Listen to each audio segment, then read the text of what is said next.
Professor Junaid Harris, Israel ये कहता है कि वो अपने एग्जिस्टेंस की लड़ाई लड़ रहा है, क्योंकि जब से 48 से वो वजूद में आया है, 1967 का एग्जाम्पल है, उसके बाद का सारे उस वक्त अरब देश मिलकर उस पर टूट पड़े थे, फिर भी दे फॉट बैक। आज भी वही है, आतंकी अगर हिजबुल्ला, हमास, हूती सबके साथ प्रॉक्सी वॉर ईरान करेगा तो वो क्या करेगा। लेकिन खामेनेई साहब ये कह रहे हैं कि यहूदियों को खत्म करना है, तो क्या वो गलत नहीं कह रहे हैं? तो क्या ईरान के अगर सुप्रीम लीडर गलत कह रहे हैं तो उसकी जवाबदेही किसकी है? देखिए, बिल्कुल आपने सही सवाल किया है। अगर कोई शख्स किसी कम्युनिटी ख़ास को कहे कि ख़त्म करने की बात कर रहा है तो उसूली तौर पर वो गलत कह रहा है। हम यहूदियों के मुखालिफ नहीं हैं, और ये हिस्टोरिकल फैक्ट है कि प्रॉफिट मोहम्मद के ज़माने में, खुलफाए राशिदीन के ज़माने में, और उसके बाद खुलफाए राशिदीन में सेकंड कैलिफ हज़रत उमर के ज़माने में जिस वक्त फ़लस्तीन फतह हुआ था, उस समय ईसाइयों की हुकूमत थी और उन्होंने रिलैक्सेशन लिया था खुसूसी तौर पर कि यहूदियों को आराम से वहाँ पर रहने दिया जाए। फिर उसके बाद हम ये देखते हैं कि फिर ईसाइयों के पास वो चला गया, यहूदियों के पास नहीं, ईसाइयों के पास चला गया। दोबारा सलाहुद्दीन अय्यूबी ने जब ईसाइयों से उसको जीता है, तब भी यहूदी मुसलमानों के साथ मिलजुल करके उस जंग में शरीक रहे हैं और साथ साथ रहे हैं। फिर हिस्टोरिकल फैक्ट है कि उसके बाद हम ये देखते हैं कि उस्मानियों की जब हुकूमत होती है उस समय भी यहूदी बहुत आराम से रहे, हमेशा आराम से रहे। ये तो हम देखते हैं कि सेकंड वर्ल्ड वॉर के बाद जब ये नई कंट्री वजूद में आती है फ़लस्तीन के अंदर, तो उसके अंदर आकर के ये मुसलमानों के दुश्मन के तौर पर ब्रिटानिया और अमेरिका ने उसको पेश करवाया है। इससे पहले कभी कोई दुश्मनी का वो रंग नहीं रहा है। ये हिस्टोरिकल फैक्ट है, इसी चीज़ को मैं बता रहा हूँ। और खामनेई अगर किसी एक खास ग्रुप को कह रहे तो मैं कह रहा हूँ गलत है। हम यहूदी किसी कम्युनिटी के दुश्मन नहीं होते। बस इतना ही पूछ रहे थे, जी की कुछ बातों का जवाब देना चाहते। एक बार रागी जी जवाब दे लें। ये कुछ ऐसा ही बोल रहे हैं जैसे भारत के बारे में बताया जाता था, ब्रिटिश के आने के पहले हिंदू मुसलमान बड़े प्यार से, बड़े एक दूसरे से रहा करते थे। अरे ऐसा था तो मस्जिदें कैसे तोड़ करके मंदिर बना दिया, मंदिरों को तोड़ करके मस्जिदों का रेक। मैं सवाल कर रहा हूं, आप नॉर्थ इंडिया में एक भी बड़े मंदिर नहीं देखेंगे, क्योंकि जहां जहां इस्लाम की तलवारें गई वो सब ध्वस्त कर दिया गया। वहां भी यदि आप जेरूसलम में जाएंगे तब आपको ये, अरे भाई वहां पर पहले जेविश पॉपुलेशन था, उसको मार करके भगाया किसने? इस्लाम के मानने वालों ने मार करके भगाया, और वो दुनिया में बिखर करके चले गए। फिर धर्म से जोड़ रहे हैं, क्यों धर्म से जोड़ रहे हैं? अरे भाई यही हुआ है, मैं उसी चीज का जिक्र कर रहा हूँ। गलत कर रहे हैं, इसीलिए मैं कहता हूँ कि पढ़ना लिखना चाहिए। को दोबारा प्राप्त किया। जब पढ़ेंगे लिखेंगे नहीं, जब पढ़ेंगे नहीं जब गलत बात करेंगे, पढ़ेंगे नहीं तो यही होगा। मैं कहता हूँ कि सेकंड कैलिफ ने जब जीता उसको, तो किसकी हुकूमत थी? यहूदियों के साथ क्या किया था जब सेकंड? अरे भाई उस्मान, मैं फिर जिक्र कर दूंगा, उस्मान कौन से खलीफा, उस्मान कौन से खलीफा थे? शहजाद जी, यहाँ से भारत की डिप्लोमेसी के लिए एक सेकंड हो गया, एक सेकंड, यहाँ से डिप्लोमेसी के लिए शहजाद जी और साकरा साहब को दिखाइए मेरे साथ। उन्होंने क्या डिप्लोमेसी के लिए तलवार की धार पर चलने के बराबर है, क्योंकि हम ईरान से भी चाहते हैं 4 बार एयरपोर्ट हो, पोर्ट हो, या फिर हमारा पाइपलाइन हो, सब हम चाहते हैं। लेकिन हम इजराइल जिस तरह से खुलकर भारत का समर्थन कर रहा है आतंकवाद के खिलाफ, वो भी चाहते हैं। देखिए, सबसे पहले तो कुछ सवाल जो जिनका जवाब नहीं हो पाया। देखिए, अभी सापरा जी, मैं उनको बड़ा सम्मान देता हूं, उन्होंने कहा कि ट्रम्प पापा, वैसे इनकी पार्टी मम्मी पापा भाई बहन वाली पार्टी है, तो इसलिए इनको ट्रम्प भी पापा लगा। ट्रम्प पापा की तो नहीं, बल्कि एक इटालियन पुत्र वो नहीं जो सोच रहे हो, इटालियन पुत्र पिनोकियो की बात करना चाहता हूँ। पिनोकियो वो व्यक्ति था जो जब भी कोई झूठ बोलता था उसकी नाक जो है वो 10 इंच बढ़ जाती थी। अब जयराम पिनोकियो की तरह इस प्रकार से बोलने लगे हैं कि G7 में भारत को नहीं बुलाया, सच साबित हुआ, झूठ था वो। और बताइए कि बताया एक फोर्ज डॉक्यूमेंट, मतलब कि जो डॉक्यूमेंट यूनाइटेड स्टेट्स ने जारी नहीं किया था, जयराम रमेश साहब ने फोन से दिखा दिया और वो डॉक्यूमेंट था ही नहीं। इसलिए मैं कहता हूं कि आधुनिक काल के पिनोकियो यही है राजनीति के, कि हर बात पर झूठ बोलना है। अब दूसरी बात मैं पूरी करना चाहता हूं। देखिए, पीएम का मतलब प्रचार मंत्री भी होना चाहिए, देश का प्रचार हो, प्रसार हो, पर एलओपी का मतलब लीडर ऑफ पाकिस्तानी प्रोपेगेंडा नहीं होता।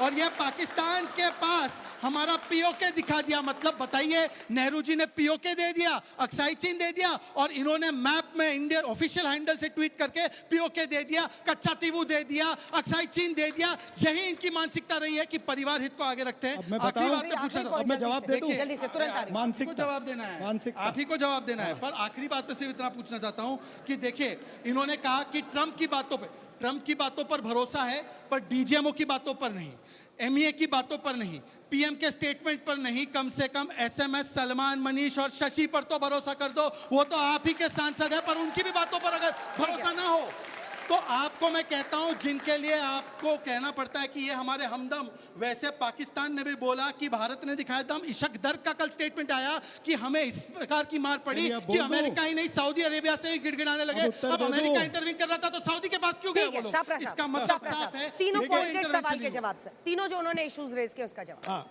उन्होंने इशू रेज किया कि झूठ बोलती है कांग्रेस पार्टी, यही बोला ना। तो भारतीय जनता पार्टी शुरुआत से 2014 से क्या कर रहे हैं आप?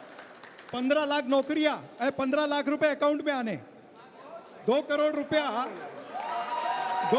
2 करोड़ नौकरियां मिल गई क्या? सारे नौजवान बैठे, 2 करोड़ नौकरी प्रति वर्ष, ये नरेंद्र मोदी जी का वादा था।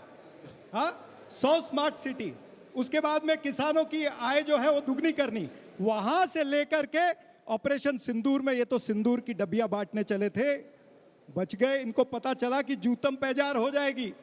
और ये जो नाक दिखा रहे हो ना, अरे ये नाक का भी उत्तर देता हूं।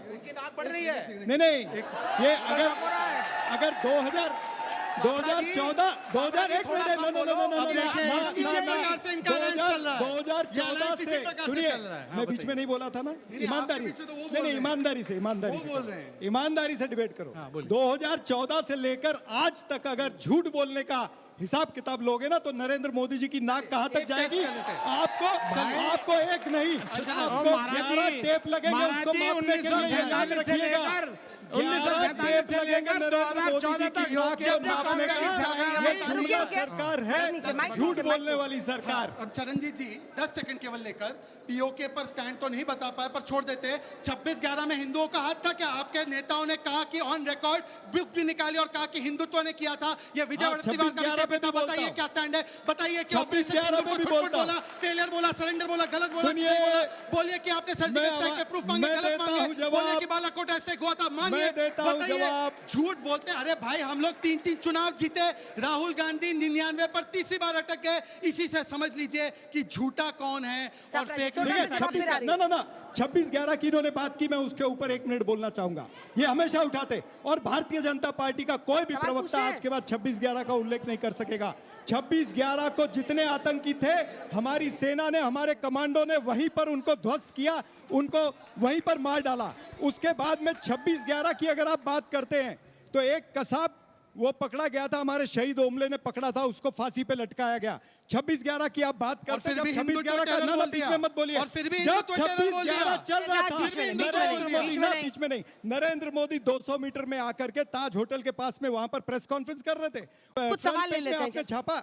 सर, यहाँ तो फॉरेन पॉलिसी के टॉपिक चल रहा था, आप तो इंडियन पॉलिटी उठा के ले आए। आप प्रॉक्सी वॉर तो हमारे इंडिया में चलती है, फॉरेन पॉलिसी तो आप बाद में लाओगे ना। किस पे गुस्सा कर रही हैं आप? ये तो देखा, आप वहां से चिल्ला रही हैं बीच में, मैं सोची माइक लेके आ जाओ। सब भटक गए डिबेट से। सही बात है। आपको पूछना है किसी को? जल्दी आ रही हूँ। भारत की जब कांग्रेस की सरकार थी तो नॉन अलाइनमेंट की ही फॉरेन पॉलिसी थी। तो आप क्या ये कहना चाहते हैं कि आज बीजेपी स्टैंड लेके सही करेगी, और जो कांग्रेस उस समय करती थी वो कांग्रेस गलत किया करती थी, जो 60 साल किया था? ये अभी ऑल अलाइन बोल रहे हैं ना, इसीलिए। चलिए ठीक है, मैं आ रही हूँ, आप आगे आ जाइए, तब तक आगे आइए। मेरा सवाल प्रोफेसर संगीत रागी सर से है। सर ने कहा कि राष्ट्रहित हमें ज़रूरी है और इसीलिए हमें इजराइल को सपोर्ट करना चाहिए। तो ईरान में क्या हमारा राष्ट्रहित नहीं है? जो हम चाबार पोर्ट पर $500 मिलियन का इन्वेस्टमेंट है, क्या वो खतरे में नहीं है? और जो नॉर्थ साउथ कॉरिडोर हम बना रहे हैं रशिया से इंडिया का ट्रेड रूट, क्या उसमें ईरान इंपॉर्टेंट नहीं है हमारे लिए? क्या बात है।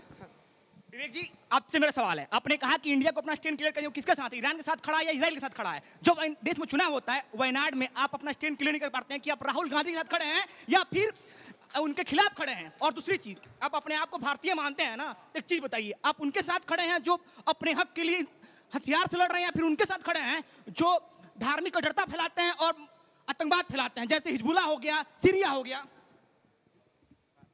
जो देश हिजबुल्लाह और हूती जैसे आतंकवादी संगठनों को सपोर्ट करती है, वो उस देश को आप कैसे सपोर्ट कर सकते हो?